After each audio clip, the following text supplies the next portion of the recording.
Welcome to English 2. Today we are going to talk about routines and habits, and we are going to make a general review about the simple present. Bienvenidos a Inglés 2. Hoy vamos a hablar acerca de las rutinas y los hábitos, y vamos a realizar una revisión general acerca del presente simple. Let's take a look at the following sentences.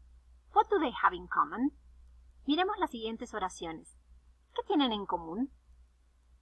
I am a doctor. I live in Colombia. I study English. I take the bus. If your answer was the simple present, you are right. Si su respuesta fue el presente simple, están en lo cierto. But what do we use the simple present for? ¿Pero para qué usamos el presente simple? We use the simple present when something is generally or always true. Lo utilizamos cuando algo es generalmente o siempre verdadero. For example, animals need love. It rains in winter here. 2 and 2 make 4. We need to use this tense for a situation that we think is more or less permanent. Where do you work? She plays the guitar. I don't like tomatoes. Utilizamos este tiempo verbal para situaciones que son más o menos permanentes. The next use is for habits or routines and schedules. In this case, we often use adverbs of frequency, such as often, always, and sometimes, as well as expressions like every Sunday or twice a month. Otro uso es para hábitos o rutinas y también para horarios. En este caso, por lo general utilizamos los adverbios de frecuencia, como ser frecuentemente, siempre, algunas veces, y también expresiones tales como cada domingo o 2 veces al mes. Some examples. Do you eat meat? I study French every Wednesday. I don't go out very often.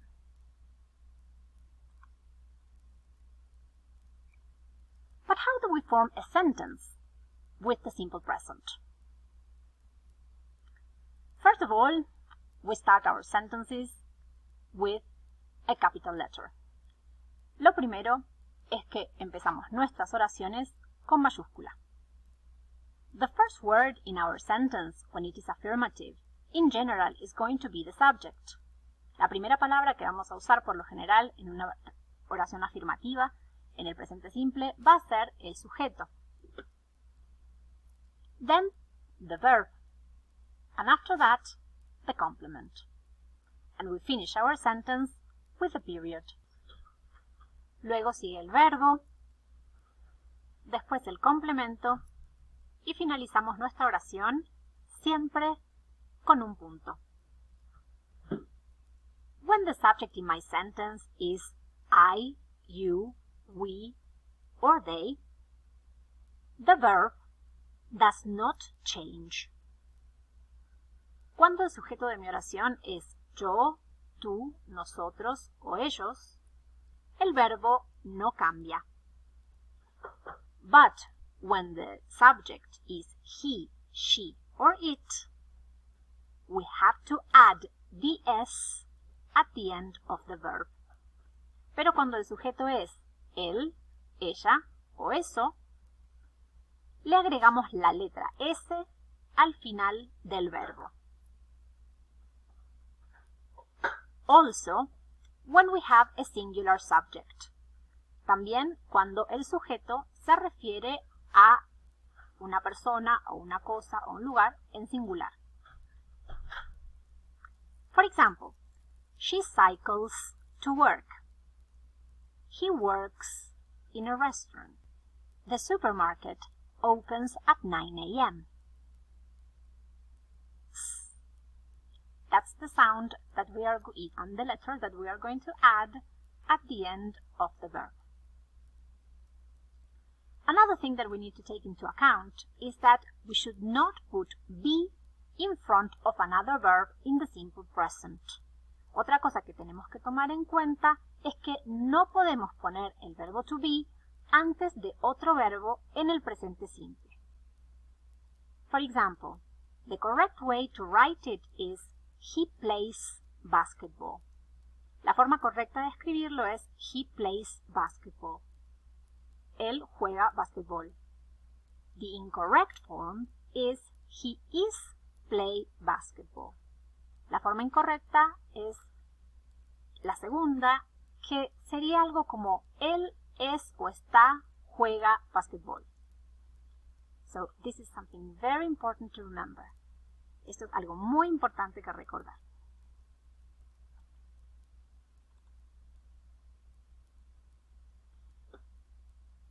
The use of the S at the end of the verb has some spelling rules.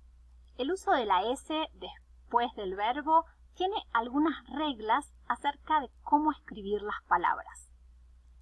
But the S is not the only letter that we may have to add. La S no es la única palabra que puede que tengamos que agregar. There are different situations and now we are going to describe them. Hay distintas situaciones y las vamos a describir ahora. Add S to most verbs. A la mayoría de los verbos se les agrega la S. Here are some examples. Aquí hay algunos ejemplos.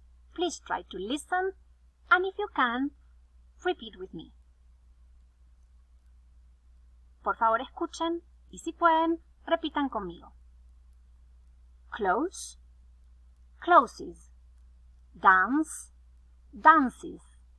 Exercise, exercises. Feed, feeds. Love, loves. Open, opens. Play, plays.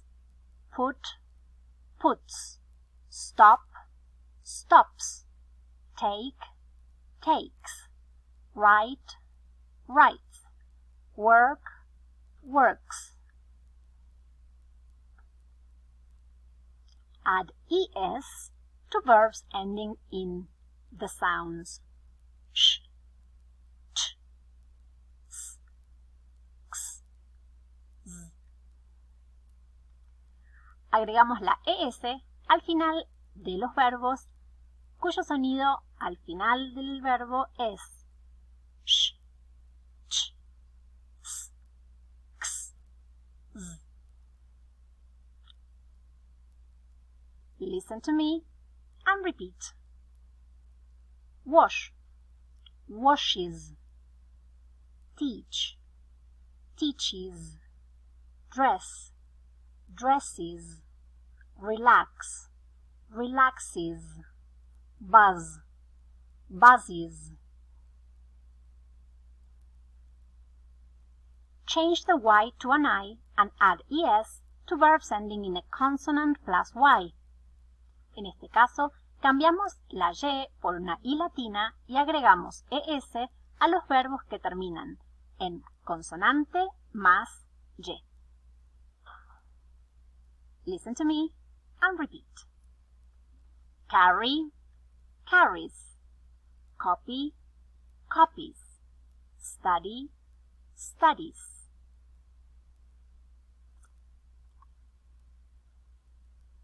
There are also some irregular verbs. That is the case of the verbs do, go, and have. También existen verbos que son irregulares, como es el caso de los verbos do, hacer, go, ir, y have, tener. Once again, when my sentence starts with a subject, such as I, you, we, or they, the verb doesn't change. Una vez más, cuando mi oración empieza con un sujeto como yo, tú, nosotros o ellos, el verbo no cambia. But if my subject is he, she, or it, the verb changes. Pero si mi sujeto es él, ella o eso, el verbo cambia. Let's take a look at these three verbs. Do, go, have. Do and go finish with the letter O. And when the verb finishes in O, we are supposed to add es. Do y go terminan en o, y cuando el verbo termina en o, se supone que tenemos que agregarle las letras es. In the case of have, this verb suffers a big transformation and it changes to has. En el caso de have, este verbo se transforma totalmente y cambia al verbo has. How do we pronounce these verbs? Let's see. He does the dishes every day. Does. She goes to work at 6 a.m. Goes. It has dinner at 6 a.m. Has. A friendly reminder, the verbs do, go, and have are irregular for he, she, it, and singular subjects. Here we have some more examples. She goes to sleep at 10 p.m. He has a meeting with his boss at 3 p.m. John does the laundry every week. Un recordatorio. Cuando tenemos los verbos do, go y have, que son irregulares, para las personas él, ella o eso, o sujetos singulares, el verbo cambia. In our next video, we are going to talk about how to form questions and negative sentences. En nuestro próximo video, vamos a hablar acerca de cómo armar preguntas y oraciones negativas.